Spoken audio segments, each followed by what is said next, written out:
প্ৰধানমন্ত্ৰী মোদী ডাঙৰীয়াৰ ভাষণৰ পৰা এটা কথাই স্পষ্ট হৈছে, ভয়ংকৰ ভৱিষ্যতৰ দিশে সাধাৰণ নাগৰিকৰ জীৱন। মানে ইমান দিন দেখুৱাই থকা বিকাশৰ বেলুনটোৰ পাম যাবলৈ আৰম্ভ কৰিলে নেকি? কি হল লোকেল ফৰ ভোকেল, কি হল আত্মনিৰ্ভৰ ভাৰতৰ স্বপ্ন? 2020 চনত মোদী ডাঙৰীয়াই কি কৈছিল? 20 लाख करोड़ रुपए का एक पैकेज 2020 में देश की विकास यात्रा को 20 लाख 2020 में आत्मनिर्भर भारत अभियान को एक नई गति देगा। কি হল এই 20 লাখ কোটি টকা?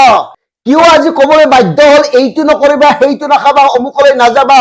এই নেকি আমাৰ আত্মনিৰ্ভৰ ভাৰতৰ অৱস্থা? ক'ত গল ভোকেল ফৰ লোকেলৰ ধাৰণা? अगर कोटि कोटि लोगों के बलिदान से स्वतंत्र भारत हो सकता है, तो कोटि कोटि लोगों के संकल्प से, पुरुषार्थ से, आत्मनिर्भर बनने से, वोकल फॉर लोकल की बात करने से, स्वदेशी का मंत्र को जापने से समृद्ध भारत भी बन सकता है।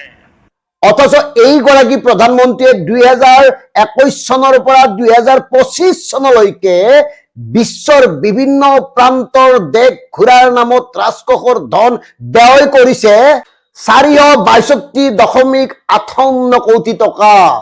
ইয়াৰ পূৰ্বে অৰ্থাৎ 20 চনৰ পূৰ্বে বিগত 8 বছৰত এইগৰাকী প্ৰধানমন্ত্ৰীয়ে বিদেশ ভ্ৰমণৰ নামত ব্যয় কৰিছে 517 কোটি টকা।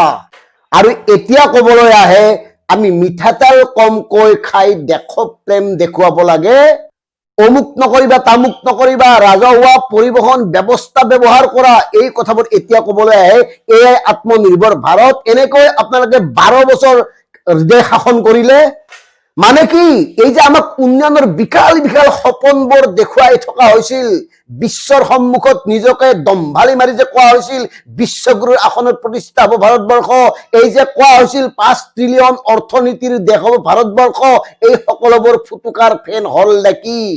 এই সাধাৰণ জনতাৰ সন্মুখত আপোনালোকৰ আত্মসমৰ্পণ নহয় কি? কৈছিল কি, কৰিলে কি? আপোনালোকে আত্মনিৰ্ভৰশীল কৰিম বুলি কৈ পৰনিৰ্ভৰশীল কৰি গঢ়ি তোলা হৈছে দেশৰ লাখ লাখ সাধাৰণ নাগৰিকক। আৰু যদি আপোনালোকে দেশৰ অৰ্থনীতিৰ কথা ইমান ভাবে, কিয় প্ৰধানমন্ত্ৰী মোদী ডাঙৰীয়াই সাধাৰণ জনতাক ব্যয় সংকোচনৰ কাৰণে নিৰ্দেশ দিয়া আহ্বান জনাৰ পিছদিনাই গুজৰাটত 100খন বিলাসী গাড়ীৰে ৰোড শ্ব' কৰিবলগীয়া হল? মানে এনেকুৱা সাধাৰণ মানুহখিনিয়ে এনেকে চলক, আপোনালোকে আপোনালোকৰ মতেই চলিব। এতিয়া প্ৰিয় দৰ্শক, নিজেই চাওক, কালি আমাৰ ৰাজ্যৰ মুখ্যমন্ত্ৰী ডাঙৰীয়াই শপত গ্ৰহণ কৰিব, অথচ তালৈ ভাৰতবৰ্ষৰ বিভিন্ন ৰাজ্যৰ মুখ্যমন্ত্ৰী, উদ্যোগপতিকে আদি কৰি বিভিন্ন আমোলা কেন্দ্ৰীয় মন্ত্ৰীসকলো আহি অসমত উপস্থিত হৈছে। আৰু তাৰ কাৰণে কিমান কোটি টকা খৰচ হ'ব চিন্তা কৰক। সঁচাকৈ যদি তেওঁলোকে অৰ্থনীতিৰ কথা চিন্তা কৰিলেহেঁতেন, তেতিয়াহ'লে তেওঁলোকে শপত গ্ৰহণ অনুষ্ঠানটো নিয়ম মাফিক কৰিব নোৱাৰিলেহেঁতেন নে? কি এনেকুৱা সাংঘাতিক শপত লৈ দেশখন আগুৱাই লৈ গৈছে হে? অথচ সেইবিলাকত তেওঁলোকৰ কাণ সাৰ নাই। সাধাৰণ জনতাক বেংক একাউণ্ট যোগে দিব পৰা টকা কেইটা ডাঙৰ ডাঙৰ মেলা পাতি, পেণ্ডেল পাতি প্ৰদান কৰা হয়। ভাবক এওঁলোকৰ অৰ্থনৈতিক চিন্তা কিমান।